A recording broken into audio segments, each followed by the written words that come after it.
Our favorite graphics card is finally dead. The RX 580, our favorite graphics card that we know and love and built this YouTube channel on, is not receiving driver support anymore. The card is not necessarily dead, but it's a card that may not be worth it for some of you, and in today's video we're going to talk about some cards that do still have driver support and are around the same price point and maybe perform better than the 580 that you can buy today. But before we dive into that, let's hear a word from today's sponsor. Today's video is brought to you by Team Group and their exclusive Black Friday and Cyber Monday sales. Now available on multiple e-commerce platforms. Explore some amazing deals on sites such as Amazon, Newegg, and more. At Team Group's landing page, you can explore the Team Group Transit, where they take you through lines of Team Group, T-Force, and T-Create to showcase some of their best products and deals. For example, you can get the T-Create Expert DDR5 6000 MHz C38 RAM for just $109, or you can check out the Team Group T-Force Z440 1TB SSD for just $55.39. If you're interested in checking out some of Team Group's crazy deals, or in joining their exciting giveaway, check out the link in the description down below that leads to their exciting Black Friday and Cyber Monday landing page.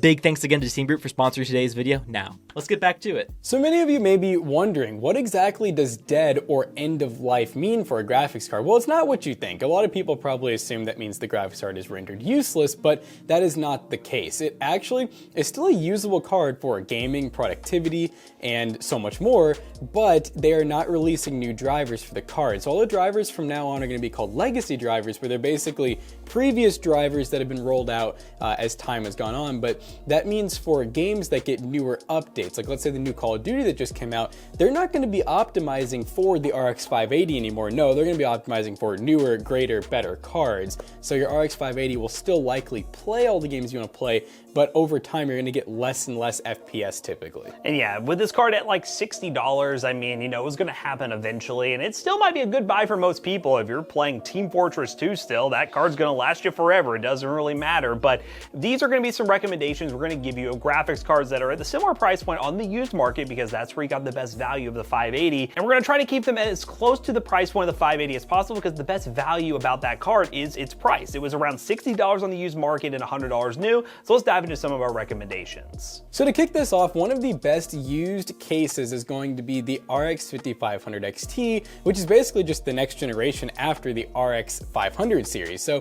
5500 XT with the 4 gigs of VRAM is a really awesome card that we expect to still have driver support for at least another year or two, but probably more. It's a really good card for esports titles. You can also play some AAAs with it on lower settings. And it's also cool because just like the RX 580, you can get it in a 4 gig variant or an 8 gig variant. And on top of that, just like the 580, you can get those AliExpress or honestly so many other retailer knockoff cards where they're basically a new card that just has like a used chipset, or at least that's what we think. But yeah, there's some really awesome options in the market. And if you want to go new because you just don't really like the idea of like going new used or even just fully used, the RX 6400 is another good card that comes with 4 gigs of VRAM, but you can get it in low profile, you can get it in a full-size card, and on top of that, it's a new card that's probably gonna have driver support for, I'd guess, at least 4 more years, but it is gonna cost you a little more. Now another card that's become very popular here on the channel, but is a little bit more expensive than the 580 is a 1660 Super or 1660 series of card. This generation of graphics card is quite a bit newer than the 580 and will probably have driver support for multiple years to come, but the 1660 Super in particular is around $100 to $120 on the used market. Great for 1080p gaming around medium-high settings. It does come with that NVENC encoder, so you can get into some live streaming if you want to, and that's honestly why we recommended that card over the 580 for most people if they want to get into live streaming. It does only come with 6 gigs of VRAM, but for most esports titles and the games you're really going to be playing on this graphics card anyways, that's absolutely plenty. And of course, it's an Nvidia option. For those who just have to have Nvidia, the 1660 Super is honestly the best used value card right now from Nvidia that you can get for a budget gaming PC build. So next up we have the GTX 970. So 900 series is a series that will honestly probably lose driver support within the next year or two, so keep an eye out for that. But it is nice to know that Nvidia, they're really back at like 700 series, just lost driver support not too long ago. So in theory you still have a little bit, and they're really good cards. They have 3.5 gigs of VRAM and they're about the same price as something like a 580. You're going to be paying around $50. They're typically only used. They don't really have like those weird market for those cards, so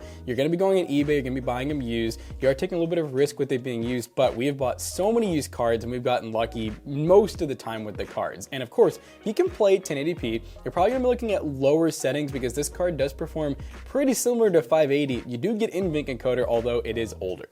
Now another card that makes a lot of sense is the 1060 6GB and 3GB. More the 6GB than the 3GB. The 3GB is a good card, but just having 3GB of VRAM, even compared to 4GB in some newer games, even though it has driver support, can cause some stutters and not a great overall gaming experience. But even with the 3GB model, you can easily play games at 1080p low settings, esports titles no problems getting 60 plus FPS. And the average price of these cards right now, even the 6GB model, is around $70, so I think it competes very well with an RX 580 8GB, and we did pick up a 6GB model for a future PC build, so stay subscribed for that. But yeah, the 1060 is a card that has the NVIDIA encoder. It's a bit newer, it's gonna have a few more years of driver support, and if you can swing it, definitely spend a bit more money on the 6GB variant so you can get the most performance for your dollar. So now we just have a few honorable mentions that are kind of separate from the main ones we just did. That would be the RX 6500 XT, which is an awesome, basically 580 replacement from AMD. Then we have the Intel Arc A380, which is Intel's version of it, and it is new, still has driver support and 6GB of VRAM.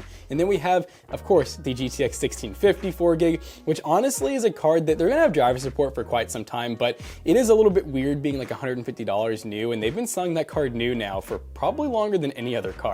So if you don't buy any of the suggestions from today's video, check the links in the description down below. They will be affiliate links, they will help us out. And let us know what you think of the RX 580 or just the 500 series as a whole losing driver support. The more I think about it, the more I'm thinking about all the other cards in that series, like the RX 550 and all the other cards that people use in budget gaming PCs. I'm curious if it's going to impact your system that you have at home, or if you're going to keep buying them for the time being just because you're building really cheap computers. Because I still think it has a place in the market even without driver support, but as we get a year or two down the line, that may become less viable. But let me know what you think in the comment section down below, and let us know what your favorite recommendation is for an RX 580 replacement. So as always, we hope you guys enjoyed today's video. If you did, check out our other two YouTube channels and also our twitch.tv/ToastyBros, and do not forget to like, comment, and subscribe. And we'll see you guys in the next one. Goodbye.